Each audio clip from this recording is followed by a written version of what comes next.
Finese2tymes sent shots at CMG for the Young Dolph setup Rico. To find out what happened, subscribe to this channel and watch this whole video. Finese2tymes already bumped heads with Blac Youngsta and Moneybagg Yo. He tried to make things work out. He said the situation with J Prince Jr. and all them wasn't going to be something that he wanted to continue along with. He sat down with Yo Gotti and Jay-Z and Moneybagg Yo. They really tried to settle everything that happened from the Young Dolph stuff, because Finese2tymes is actually on Young Dolph's side. He got tricked into actually dissing PRE back when he was actually, right before he got locked up. Moneybagg Yo and them told him they wasn't going to sign him to CMG, and they wasn't going to have Yo Gotti or anybody help him. Zebo wasn't going to help him if he didn't diss PRE, because they had to make it seem like a certain part of the city wasn't rocking with Dolph, so they could try to intimidate Dolph. One thing you got to understand is that when Dolph got the title of the King of Memphis, it made CMG, especially Yo Gotti, even more jealous and even more envious, man, because the greed, jealousy, and all that played into the part of why they took Young Dolph out. Why would they even go through the lengths of setting him up to get whacked and deal with a RICO charge and the feds crashing down on Memphis? Why would all of that be worth it to them, man? And at the end of the day, it stems from the Yo Gotti beef with the baby mama drama, the money being the top dog in Memphis. You got to understand that it was Dolph and Zebo who was the top 1 and 2 people in Memphis. And Yo Gotti wanted to take Dolph's spot and be there right next to Zebo, because Zebo is running the show right now with all the artists that's coming in. He ventured and everything like that. Dolph was making a lot of bread on his own and didn't have to split nothing with Yo Gotti. Everything Yo Gotti make, half of it goes to Zebo and Jay-Z. So what you guys got to understand is that when they sent the Trula hit, they had to have the street guys do the thing, man. It was 2 people that hopped out the Bentley, and 1 person rode up with 901 trigger tray to park on the side of the Family Dollar. They knew that at the moment when it was gonna ring out the whole dump in the clip, that it was gonna be the dudes that walked out the back of the Makitas with the apron. They had the Drakes on them. They had to hide the Drakes ASAP, because how could you dump 22 rounds in there and it wasn't no 30-round clip found inside the whole place?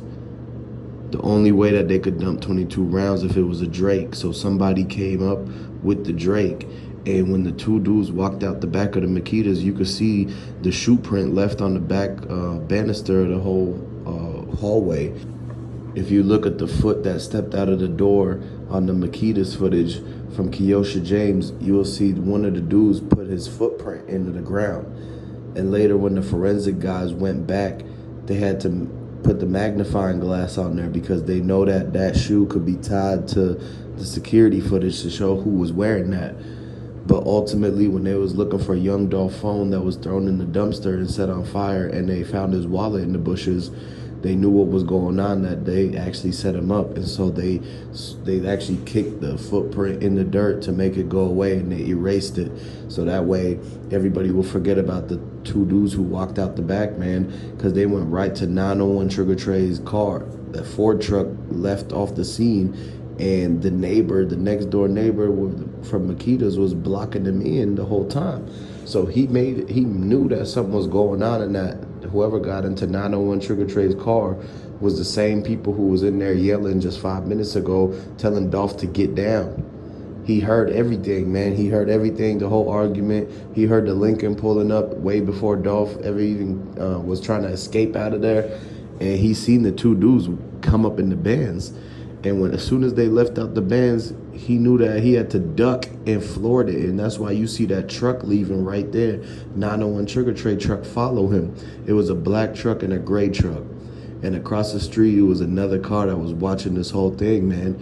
I want y'all to understand, they had at least 10 people in on this for the Young Dolph hit, man, because the people in the streets is the ones who was going to end up having to do the hit anyways.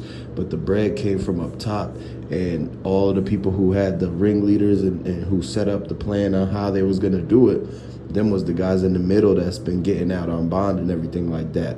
So you know they was telling on each other. There's so many people for them to tell on that each one of them is going to try to get out they jam and tell on the main guys.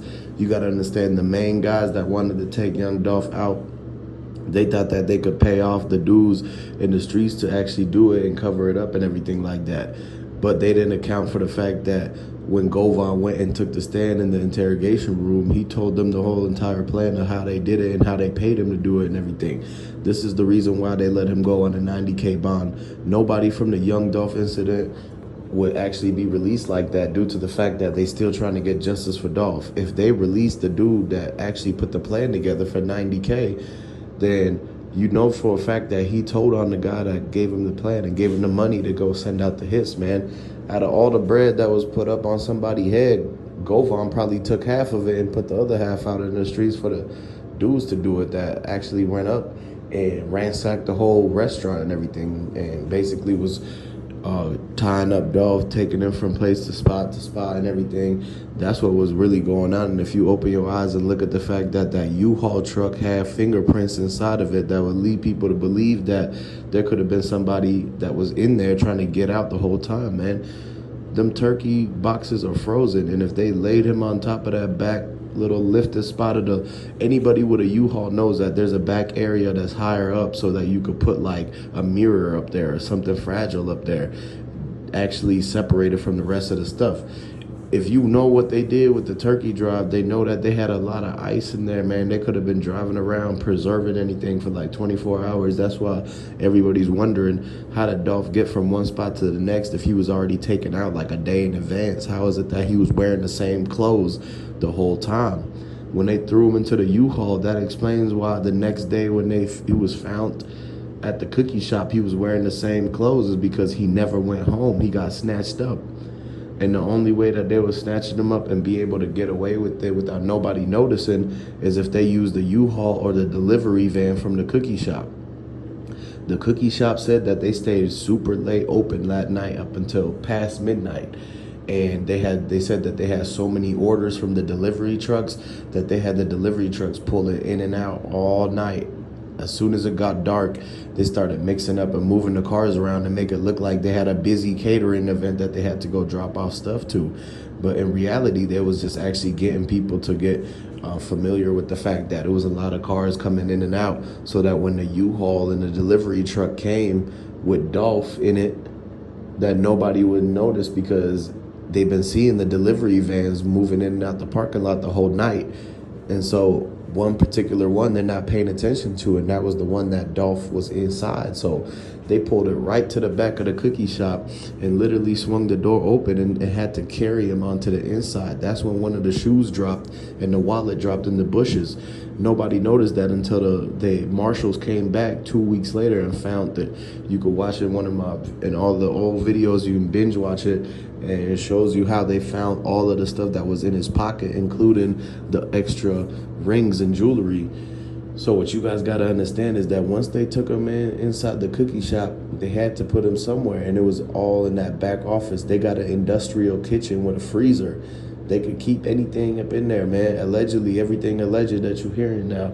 So what happened is that once they got him in there, boom, they tied him up and got him to write. They basically got him and told him to write down every PIN code, every safe code that he had, all of his stash spots, because they was going around emptying everything out, emptying all the accounts and everything. They was taking Dolph to make him at the drive-through tell the bank teller to do the whole thing, to give him the whole cashier's check with $5 million on it. And to the guys that was driving at the front, they don't know, they don't have the picture ID of Dolph. So when the truck pulled up with Young Dolph in the back of the Bentley, all they had to do was push Dolph up against the window and roll the window down, and they would see that it was him. And they went ahead and released and cleared the $5 million to go out to them, man. So after they robbed Dolph and set him up, they tied him up in the back of the shop, basically.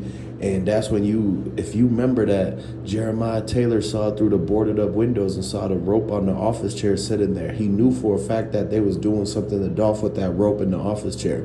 Most people with rope in office chairs, they would tie somebody up with it. That's possible. That's what rope in office chair is used for. I don't understand why there would be rope in office chair in a dessert bakery like that. unless they was planning on tying Dolph up and waiting for him to give all the codes and everything to everything.